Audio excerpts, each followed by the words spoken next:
দক্ষিণ এশিয়ার আকাশে বাজতে শুরু করেছে পরিবর্তনের সুর। একদিকে ভারতের শক্তিশালী রাফাল, আর অন্যদিকে বাংলাদেশের সম্ভাব্য দুই তুরুপের তাস। পাকিস্তানের যুদ্ধক্ষেত্রে পরীক্ষিত জেএফ থান্ডার এবং ইউরোপের আকাশজয়ী ইউরোফাইটার টাইফুন। কেন বাংলাদেশ এই দুইটি ভিন্ন মেরুর বিমান কিনতে যাচ্ছে?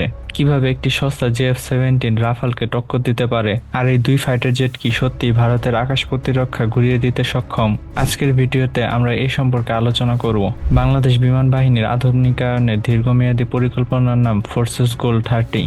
বর্তমানে বাংলাদেশের আকাশ প্রতিরক্ষায় থাকা মিগ-29 এবং জেএফ-7 বিমানগুলো বেশ পুরনো হয়ে গেছে। সম্প্রতির সময়ে মিয়ানমার সীমান্তে উত্তেজনা এবং ভারতের ক্রমবর্ধমান বিমান শক্তির বিপরীতে নিজেদের অস্তিত্ব টিকিয়ে রাখতে বাংলাদেশের প্রয়োজন 4.5 প্রজন্মের আধুনিক মাল্টিরোল কমব্যাট এয়ারক্রাফট। বাংলাদেশ মূলত একটি টু টায়ার কৌশল নিয়েছে। এক, আকাশ সীমা রক্ষায় সাশ্রয়ী কিন্তু কার্যকর জেএফ-17 ব্লক 3 এবং আকাশ আধিপত্য বা এয়ার সুপিরিয়রিটি বজায় রাখতে অত্যন্ত শক্তিশালী ইউরোফাইটার টাইফুন। অনেকেই মনে করেন জেএফ-17 রাফালের সামনে দাঁড়াতে পারবে না, কিন্তু বাস্তবতা কিছুটা ভিন্ন। 2025 সালে সম্প্রতি আকাশ যুদ্ধ মহড়াগুলোতে দেখা গেছে জেএফ-17 ব্লক 3 তার অত্যাধুনিক এইচআর রাডার এবং দূরপাল্লার PL-15E মিসাইল ব্যবহার করে অনেক বেশি দামি বিমানকেও নাজেহাল করতে পারে। রাফাল অবশ্যই প্রযুক্তিতে এগিয়ে, কিন্তু জেএফ-17 এর সুবিধা হলো এর সংখ্যা এবং রক্ষণাবেক্ষণের খরচ। আকাশ যুদ্ধে শুধু বিমানের শক্তি নয়, বরং পাইলটের দক্ষতা এবং গ্রাউন্ড সিস্টেমের সাথে ইন্টিগ্রেশন মূল ভূমিকা পালন করে।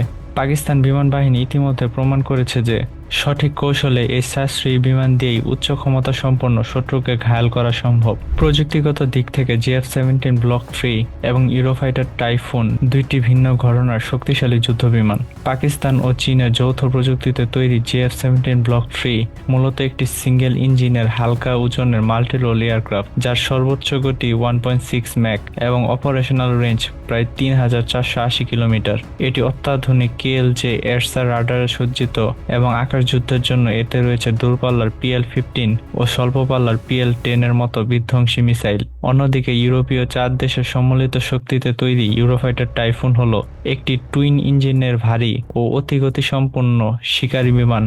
এর সর্বোচ্চ গতি 2 ম্যাকেরও বেশি এবং এর রেঞ্জ সাধারণ অবস্থায় 2900 কিলোমিটার হলেও টাইফুনে রয়েছে বিশ্বের অন্যতম সেরা ক্যাপ্টর এসিআর রাডার এবং আকাশ যুদ্ধের ট্রাস হিসেবে পরিচিত মিটিওর মিসাইল সিস্টেম।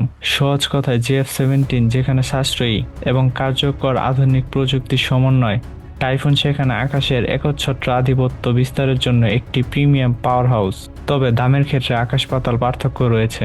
একটি জেএফ-17 ব্লক 3 এর দাম প্রায় 25 থেকে 30 মিলিয়ন ডলার, যেখানে একটি ইউরোফাইটার টাইফুনের দাম পড়বে 90 থেকে 120 মিলিয়ন ডলারেরও বেশি।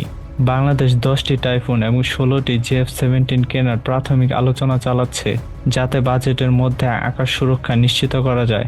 ভারতের বিশাল বিমান বাহিনীর সাথে সংখ্যার লড়াইয়ে জেতা বাংলাদেশের জন্য কঠিন, কিন্তু স্মার্ট ডিফেন্স কৌশলে বাংলাদেশ সফল হতে পারে। টাইফুনের মিটিওর মিসাইল এবং জেএফ-17 এর PL-15 মিসাইল ব্যবহার করে বাংলাদেশ সীমান্ত অতিক্রম না করেই শত্রুর বিমানকে অনেক দূর থেকে ধ্বংস করতে পারবে। এটি ভারতের আকাশ প্রতিরক্ষা ব্যবস্থা যেমন S-400 এর জন্য একটি বড় চ্যালেঞ্জ হয়ে দাঁড়াবে। মূলত একটি ব্যালেন্স ফ্লিট তৈরি করে বাংলাদেশ ভারতকে এটা পরিষ্কার বার্তা দিতে চায় যে আকাশে আধিপত্য বিস্তার করা এখন আর সহজ হবে না। জেএফ-17 এবং ইউরোফাইটার টাইফুনের এই কম্বিনেশন যদি সত্যি হয়, তবে 2030 সালের মধ্যে বাংলাদেশের বিমান বাহিনী হবে এই অঞ্চলের অন্যতম শক্তিশালী এয়ারফোর্স। আপনার কি মনে হয় বাংলাদেশের জন্য কোন বিমানটি সবচেয়ে বেশি জরুরি? কমেন্ট বক্সে আপনার মতামত জানান। সাবস্ক্রাইব করে পাশে থাকুন। আল্লাহ হাফেজ।